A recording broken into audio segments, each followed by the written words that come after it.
Are we doing good? It's extra warm Friday afternoon in this classroom. Should I close the door? Maybe. I don't have such a strong voice to compete. Yeah, can you close that? Thank you. Okay. So we start a new chapter today. We move into something beyond first order ODEs. So we start with second order ODEs, and eventually later on we'll go into PDEs, right? So let me write the chapter. The new chapter is number 10. So we'll talk about higher, actually it's not really, it's just some, let's say, numerical methods for some ODEs and PDEs.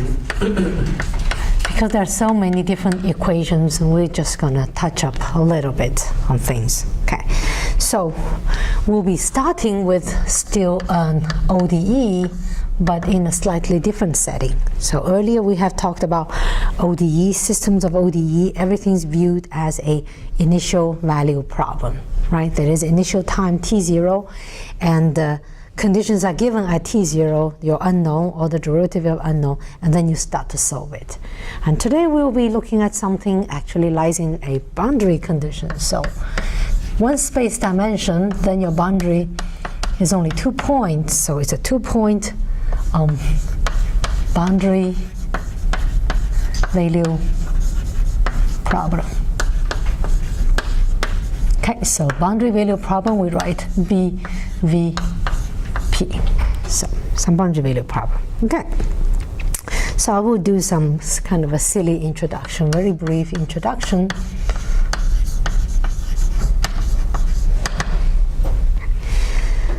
So the equation that we will study will be of the following form. Consider the following equation. So it's y as a function of x that's being studied. Let's say a second order equation. It doesn't have to be, but let's consider second order to begin with, equals to some function depending on x, depending on y, and y prime, for example. Okay? And I have y at a is given, let's call it alpha, and the value y at b is given, let's call it beta. Okay. So, okay, I should have said this will be a hard class. The previous class were blank at the end. Okay, so be prepared. We're going to pour lots of things that we have learned and just dump into it and assume you can do it, and we do it. All right? Is it okay?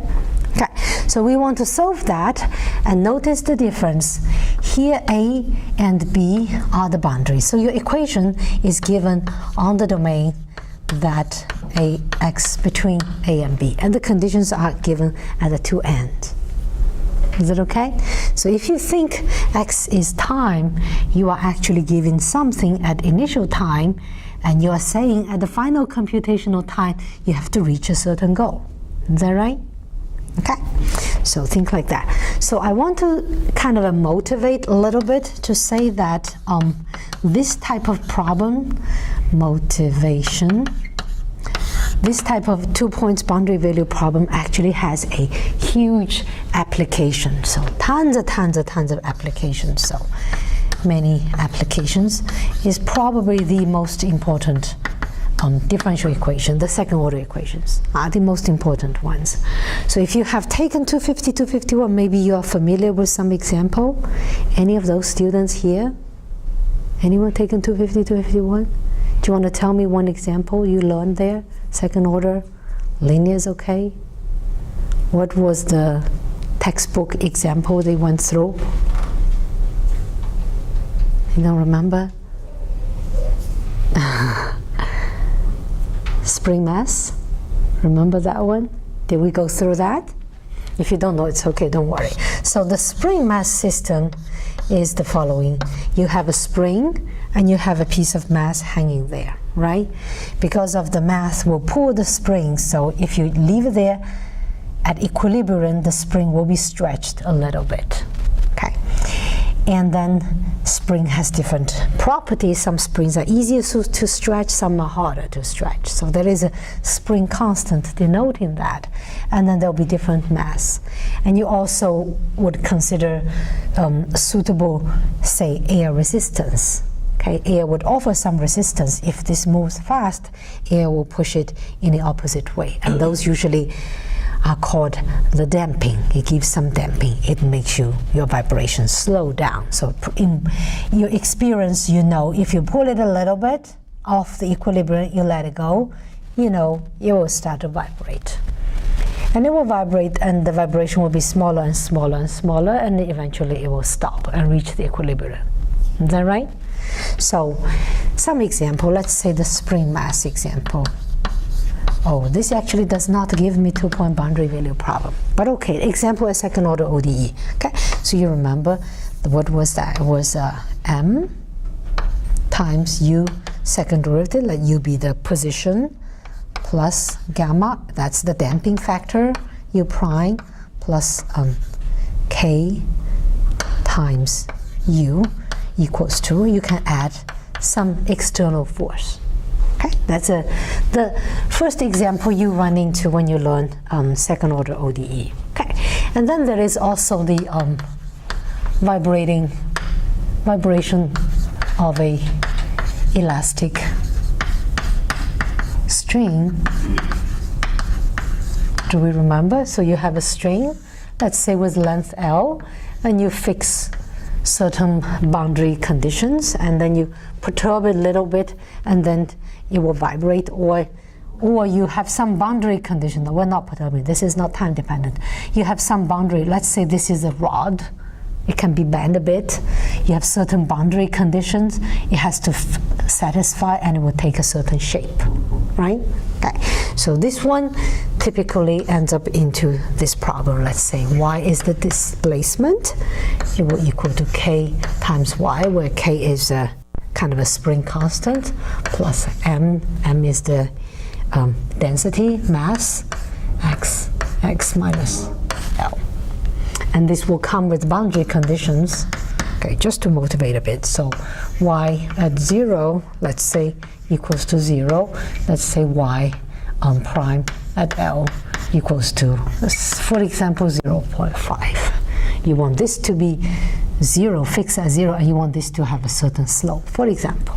Okay, it doesn't really, I'm not saying we're going to solve it, just give an example. So this example, if you look at it, y is your unknown. This equation is a linear equation in the unknown. Is that right? Your unknown stands alone, and your unknown is multiplied by a constant. So each term is linear. So these are linear examples. Okay. And then, of course, your equation can be nonlinear also, depending. Many models are nonlinear. We'll just throw in a random example. It's a silly example. It doesn't make sense, but okay. So let's say I have negative y prime squared minus some number 2 times some functions of x times y. Okay, some y. Let's say y double prime equals to 0, and I put in some boundary conditions. y0 is 1, and let's say y1 equals to 2. Just an example. So you see your unknown goes in a nonlinear way. That's square, it's nonlinear. And here is y times y double prime, so you're producting the unknown with each other. Those are two nonlinear terms. And there are many really examples in practice end up in nonlinear equations. Okay, usually they are much harder to deal with. Is okay? So we will be studying this for a while. We'll learn 2 methods to solve it. The first one is called shooting, which we'll cover today, and then next time we'll go into find the difference, and then we'll study find the difference in some detail and apply it to other equations as well. Okay? So shooting. Anyone have heard of this name? 10.1.2 after the introduction. Now we talk about shooting method.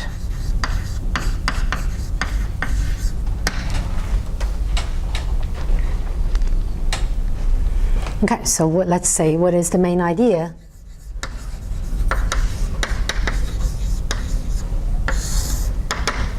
So you think your ODE with boundary condition, let's say, just kind of a cartoon picture of the situation. Let's say this is my one-dimensional space. Okay, I'm standing at A. Let's say the wall is at B. All right, and your equation describes the following process. It describes the process that let's say I have a rifle, whatever. Okay, let's say a rubber band, not be so violent. Have a rubber band. I want to shoot the wall. I want to shoot somewhere at the wall. So, and how do I shoot? Well, I actually have 2 degrees of freedom. I can decide how high I hold my rubber band, right? And I can also decide the initial upward slope or downward slope that I shoot. Then I let go, and it might hit somewhere on the wall. Make sense? Okay. And then there is a target on the wall that I try to shoot, and that's determined by the other boundary condition. So y at B has to equal to beta. Let's say that light switch is my position beta. Okay? And I also know the height of where I shoot y at A, it has to be at height alpha. Let's say that's my height. I'll just stand this high and I'll try to shoot that thing. So in practice, what do? Well, you only have information at step A, that's your T0, and you don't know the future, but you know if you shoot, it will reach the future and you will see where it hit. You can have information. So in practice, what you will do, you will guess an angle and you will shoot it and you see where to land, right? And based on that information, you adjust. And you see, oh, I landed too high, then I bend a bit lower and I shoot. Okay, I landed too low. And then you will choose somewhere in between and you get closer to the target. Do we see? It's just that idea. Okay, so it changes the 2-point boundary value problem into initial value problem, where one of the initial condition is a parameter for me to guess and I need to adjust. Does that make sense? That's all. So let's set it up. So the main idea, so think of initial value problem with one, for this problem is one initial condition as parameter. Okay? So you can adjust, so adjust to reach the target. It's like shooting. That's why it's called the shooting method. Your target is y at B equals to beta. You want to reach there. Okay?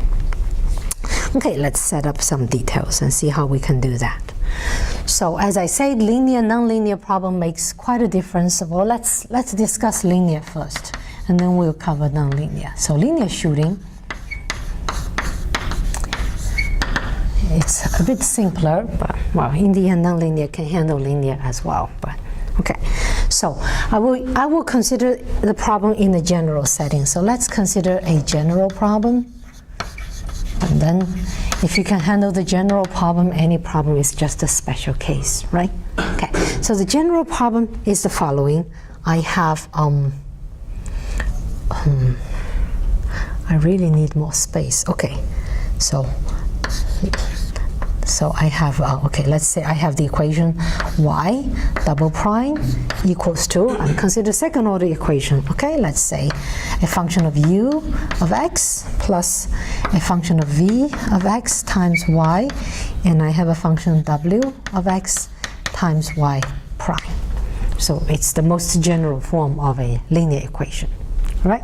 And I have some boundary conditions, so y at A must equal to alpha and y at B must equal to beta. So A is less than B, that's the interval where you solve this equation. Is that okay? So that's the general equation we want to solve. And instead of solving the boundary value problem, now I will construct a initial value problem. So now I have y bar be the solution of the following, which will be the same equation. So y bar double prime equals to u, let me drop the x, v y bar plus w y bar prime. So it solves the same equation, and with initial conditions, so everything is given at A. I do not give a condition at B.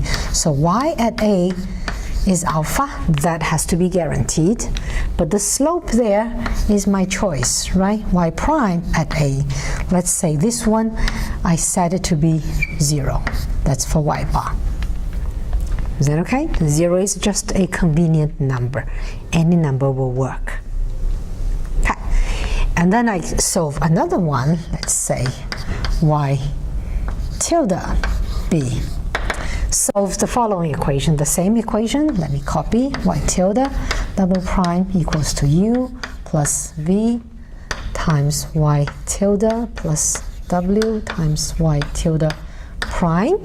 And I have y tilde. Now I put in the initial condition. Everything's at A, so y tilde at A must equal to alpha. That's one of the conditions that's given. It must hold. And then I can make another guess for the initial shooting slope. Let me put 1. It's just a number. You don't have to put 0, 1, but 0, 1 is very convenient. Any number would work. All right? So let's label. So this is equation 1, and that's equation 2, and that's equation 3. Okay, so equation 1 we don't know how to solve. Equation 2 and 3 we know how to solve. Do we? Do we agree we know how to solve? How do you solve equation 2, for example? What would you do? You just did that homework. What would you do to solve equation 2 in MATLAB? I'm talking about numerical approximation here. If you want to use ODE solvers in MATLAB, what do you have to do first? Convert.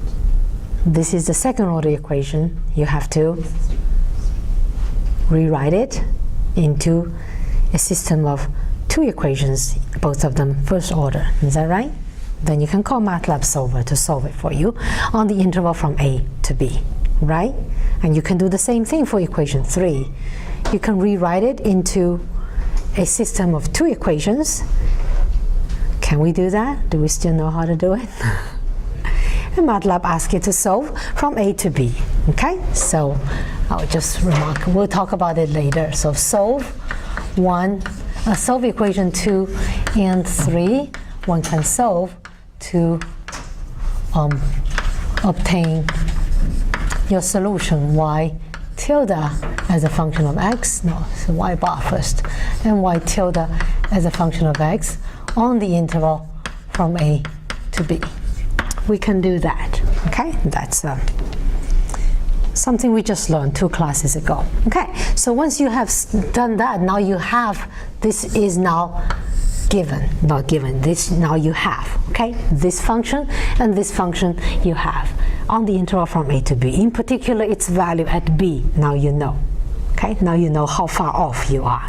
Did you hit the B or did you not hit the B? Okay, so now next we do the following. Taking these 2 solutions, because it's all linear, so I'm going to do a linear combination.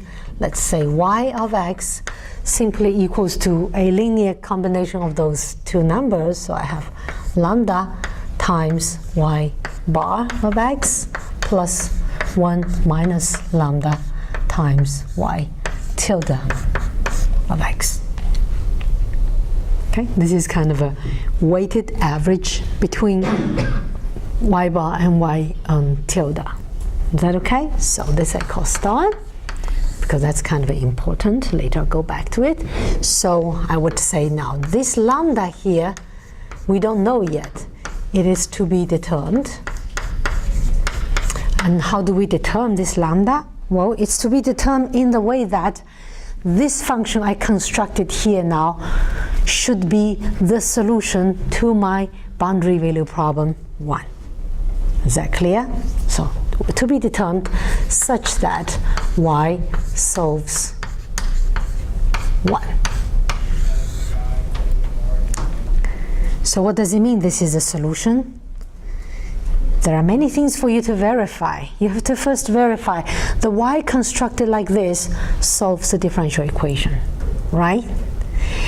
And you also have to verify the two boundary conditions must be both satisfied. There are a lot to be satisfied here. Okay, so let's go and verify that. So let's check now. Check the differential equation.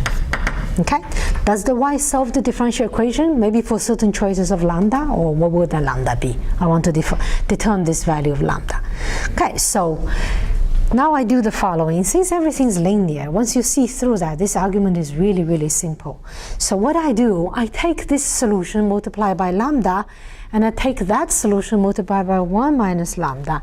Okay, so I can take the corresponding equations they solve and multiply them by the corresponding constant, and I add them up. Okay, it's for linear problem, you always do that. So you would take equation 2, which gives you y bar, multiply it by lambda, okay, and add on top equation 3, which gives you the solution y tilde, and multiply it by 1 minus lambda, and you add up these two equations. If you're quick with algebra, you already see everything falls through, but let's go through it. So let's look at equation 2 and 3. So you, in your head, you see equation 2, I'm putting lambda everywhere on the left and on the right. And for equation 3, I'm putting 1 minus lambda everywhere on the left and on the right. Is that okay? And then I will go and add up. Okay, so what do I have on the left-hand side? I have lambda y bar, double derivative, plus 1 minus lambda y tilde double derivative. Let me put the double derivative out because it's a linear operator. You can move it out. All right, that's my left-hand side. And then right-hand side, I will add up term by term. We okay? Term by term. So the first term becomes lambda u plus 1 minus lambda u. That's the first term.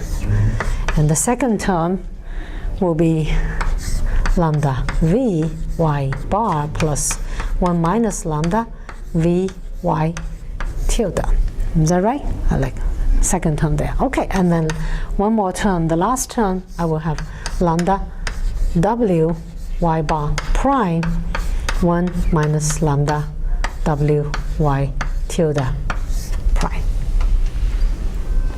So this equation holds because y bar y tilde solves the equations 2 and 3, right? Okay, so what do I have on the left hand side? What's in this bracket here? Isn't it just the y I constructed? Is that right? So I have y double prime equals to, what is this first term? Now lambda u plus 1 minus lambda u. So lambda u, negative lambda u cancels each other. What remains is 1 times u, which is u. Is that right? Plus, what about this term? Can I take the v out? Let's take the v out. What do I have in the bracket? Isn't it just my y? Is that right? V times y. Okay? Okay, let's take the w out. And this is derivative, and that's a constant, that's a derivative. I can move the derivative out. It's linear. So what is that? It's y, right? So what have I discovered?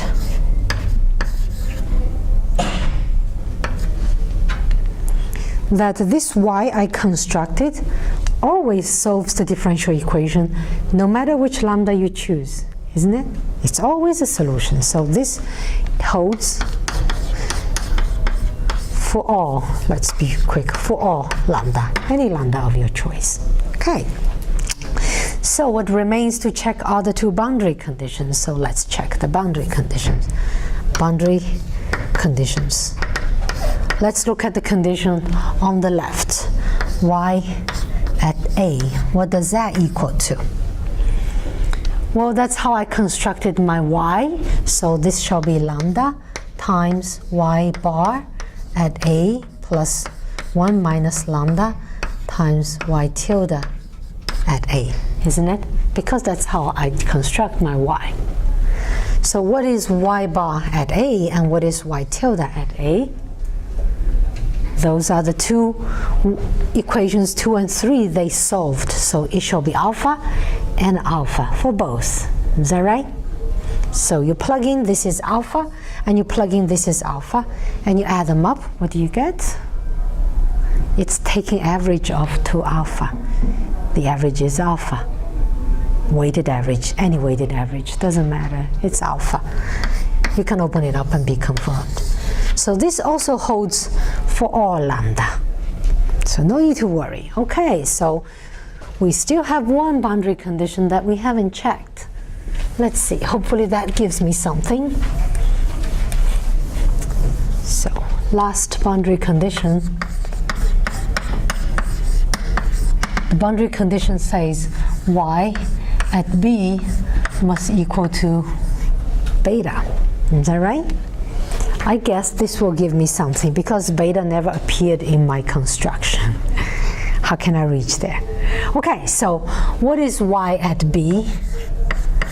Y at B equals to lambda times Y bar at B plus 1 minus lambda Y tilde at B, isn't it? I'm just putting in B. I already solved Y bar and Y tilde. So this number I know, this number I know in my solution. Is that clear?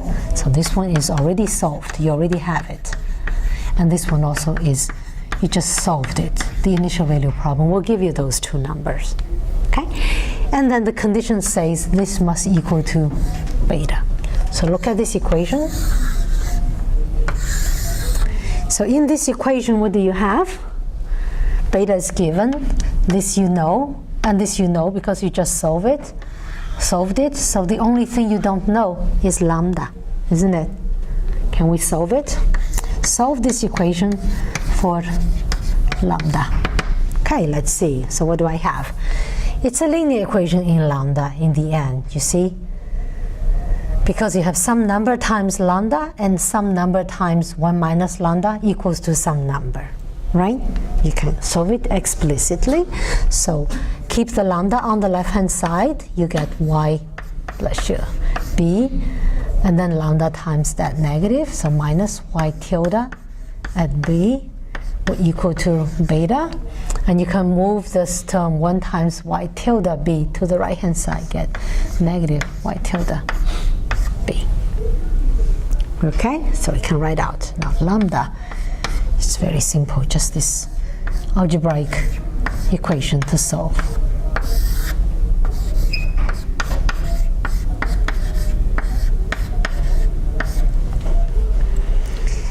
So take a breath and go back and see what actually have we achieved. What did we do?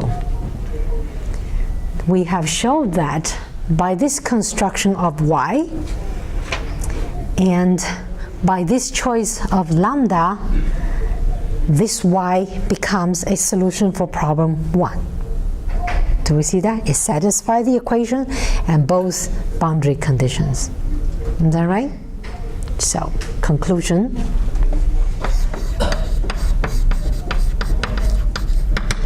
So let's label. Okay, I already labeled it as star, and let's label this double star. Okay, so Y given in star with lambda given in double star, like that, is the solution for problem 1, and that's the one you wanted to solve, the 2-point boundary value problem.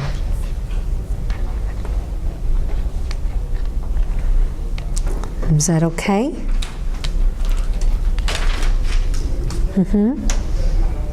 Is that okay? Do you see that the choices that I made here by putting this equals to 0 and this equals to 1 is kind of a random, isn't it? I could choose any number there, couldn't I? If I did not choose 0 and 1, let's say I choose kappa 1, kappa 2, what difference would it make? You will solve it the same way. You will get y bar y tilde. You do this linear combination. You go through, equation will hold because it doesn't depend on lambda. And this boundary condition will hold. The only thing comes in will be this boundary condition, isn't it? Is that right? It doesn't do anything. You still carry out, isn't it? 0, 1 is just a convenient choice. As long as those two numbers are different, it will work. Is that okay? Is there any condition for how different they have to be? If this is a linear problem, nope. Any number goes. But if it's nonlinear, well, that's another question. Yeah. As long as they're different. Okay, so let's look at some practical issue. How do you really do this in MATLAB? Because MATLAB, as you know, have very strong ODE solvers, which you would want to take advantages of, because those are like 4th order, 5th order methods. ODE 4.5 is so strong, so you want to use it. So let's talk about practical issue. How do you actually code this? Okay, there will be a homework problem, linear shooting, and that's how you will have to code it. Is that okay? So we talk about it in the general setting. So we want to solve equation 2 and equation 3. And we want to rewrite them as a system of first order equations.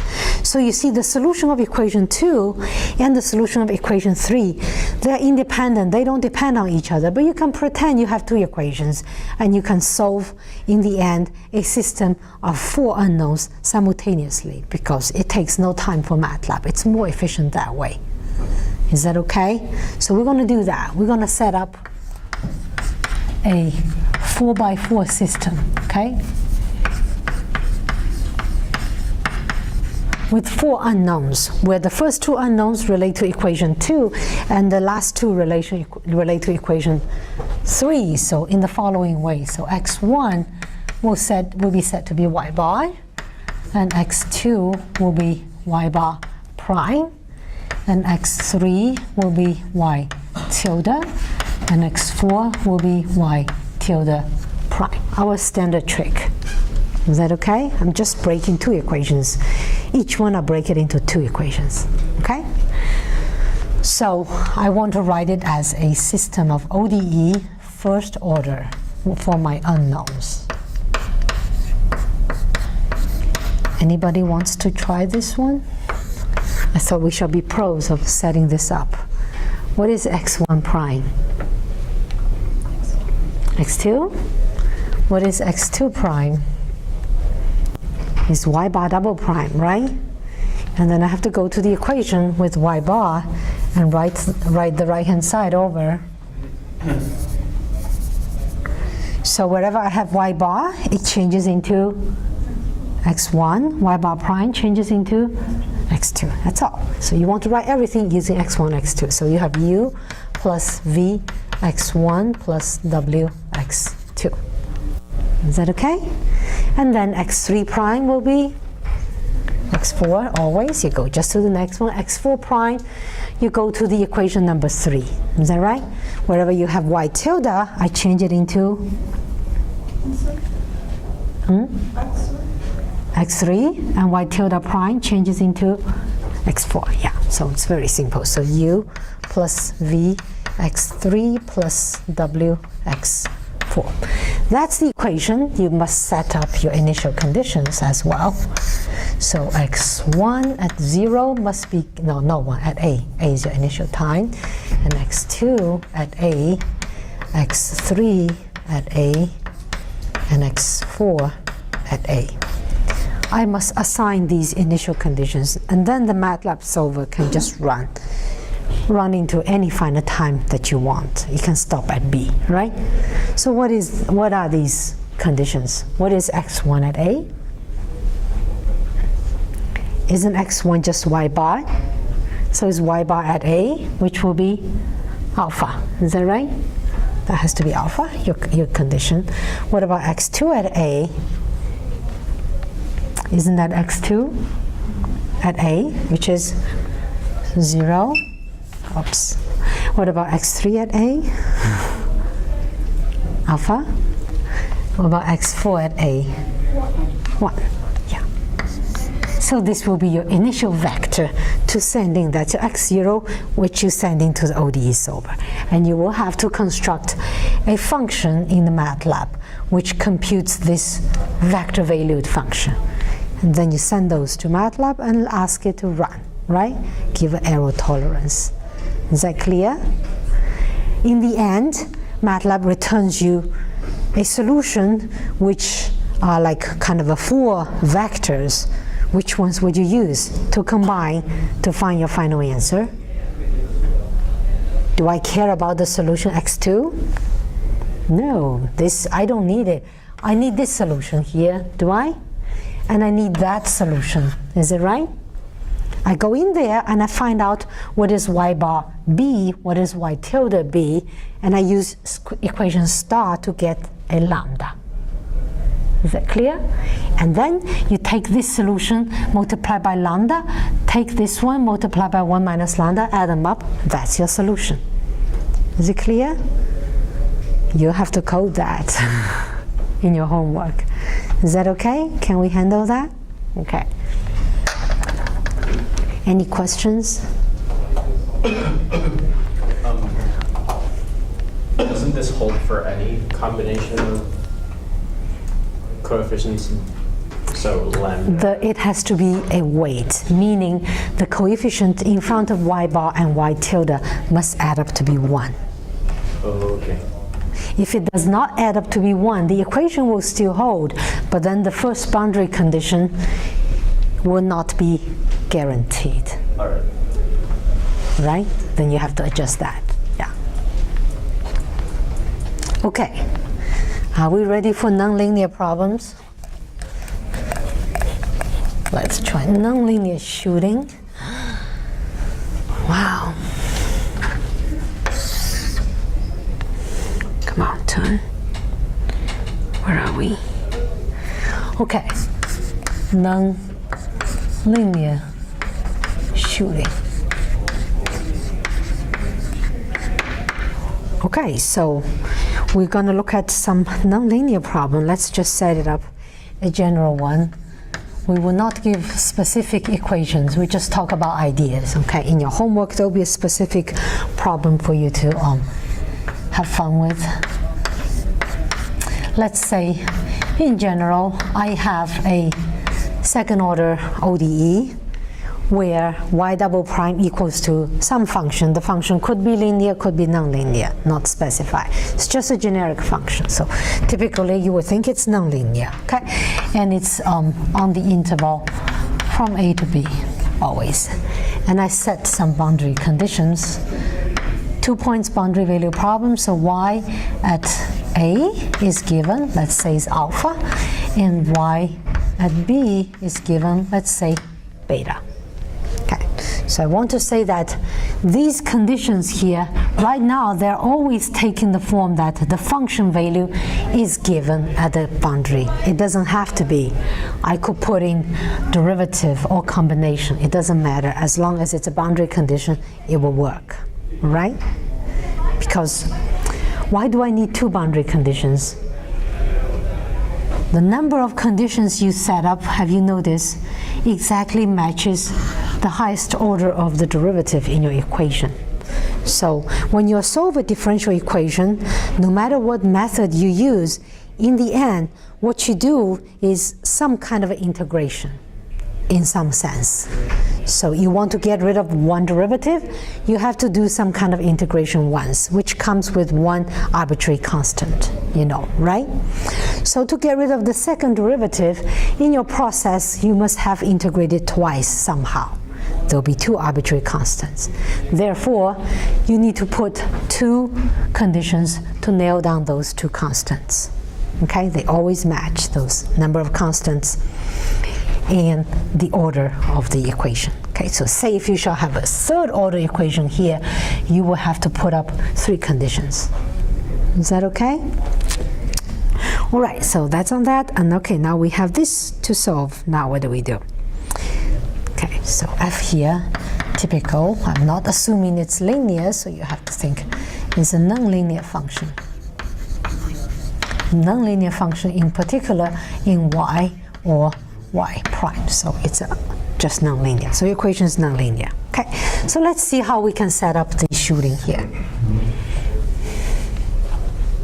Okay, so you know you have to transform this into a initial value problem where one of the initial condition becomes your parameter, right? So let's see, let's call y tilde be the solution. Okay, let y tilde solve the initial value problem. So let's set this up. So what will be my initial value problem? That will be y tilde double prime equals to f of x, y tilde bar. Okay, the same equation, but I put in different conditions. So y tilde at a equals to alpha. That I must keep, but I put a new one for the derivative at a, initial slope. Let's call it equals to some number, z or kappa, whatever. And that's my guess. So my goal now would be try to find a good z, a perfect z, such that if I solve this initial value problem in my solution, y tilde at b will equal to beta. Is that clear?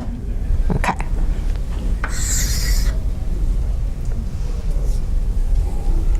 So you'll go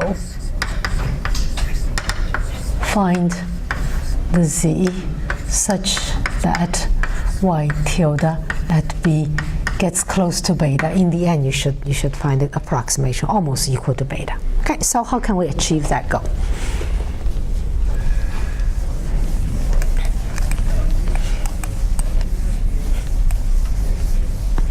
Now let's say this initial value problem, how about we just label this as problem A.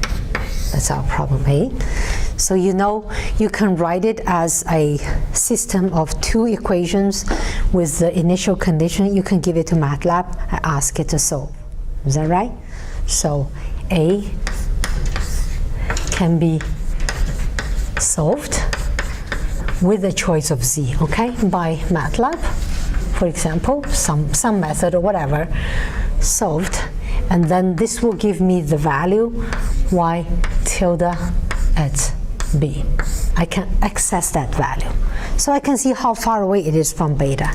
It might be very close, it might not be. But we make this observation. So if I choose a different value of z there, I will end up with a different value here. Agree?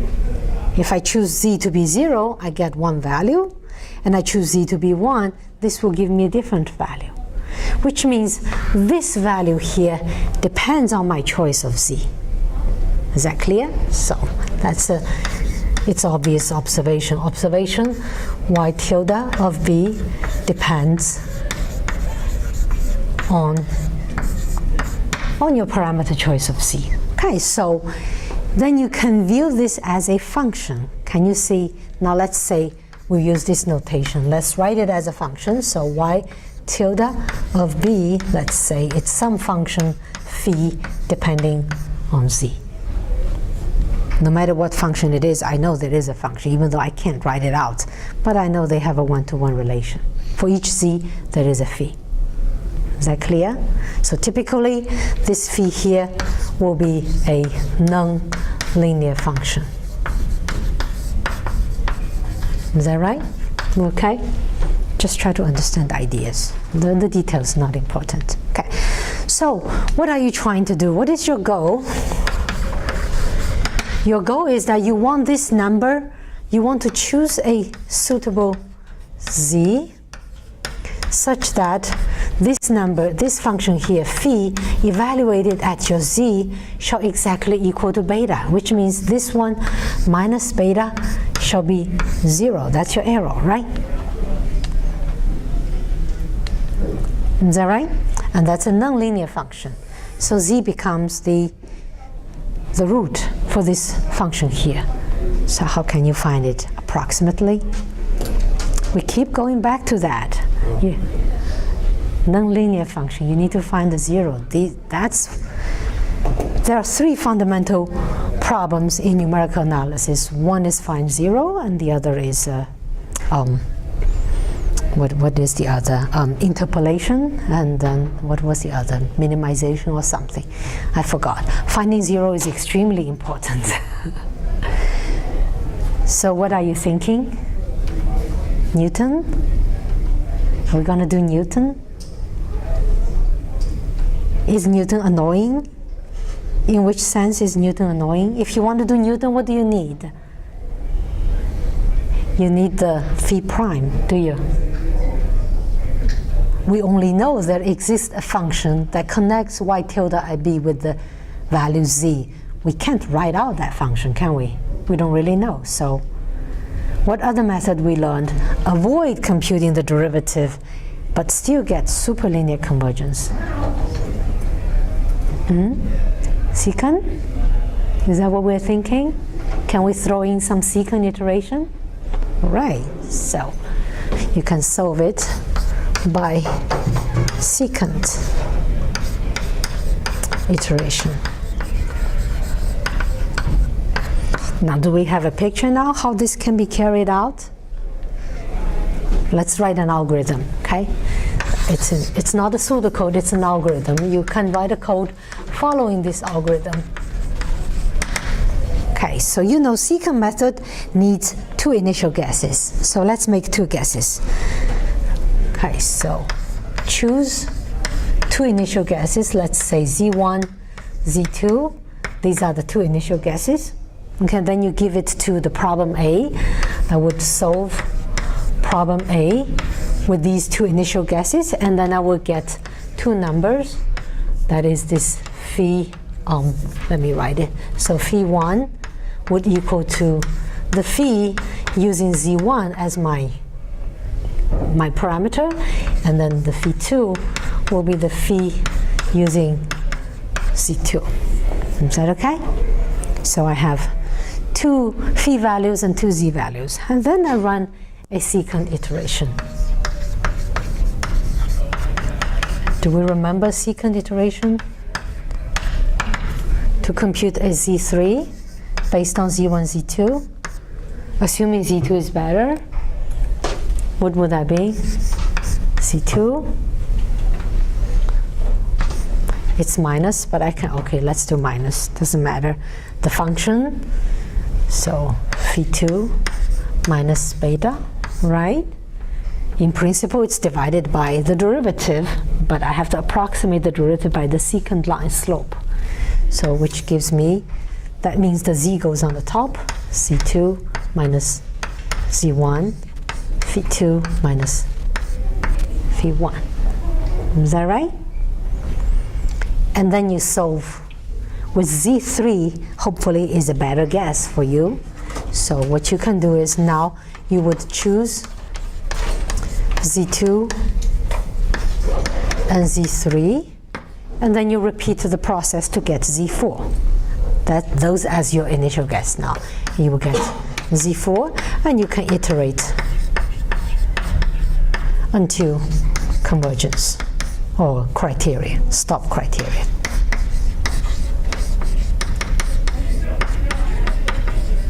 Is met. Okay. So you have to be careful. You know secant method converges superlinear provided your initial guess is good enough. So you might want to shoot a couple times initially to see the guess is good. Otherwise, there's no guarantee it will converge. Once you hit a good initial guess, it converges really fast. Okay. And also, if it's a nonlinear problem, there might be multiple zeros, and you don't know which one you get. You just get the one that's close to the initial guess you make. All right? All right.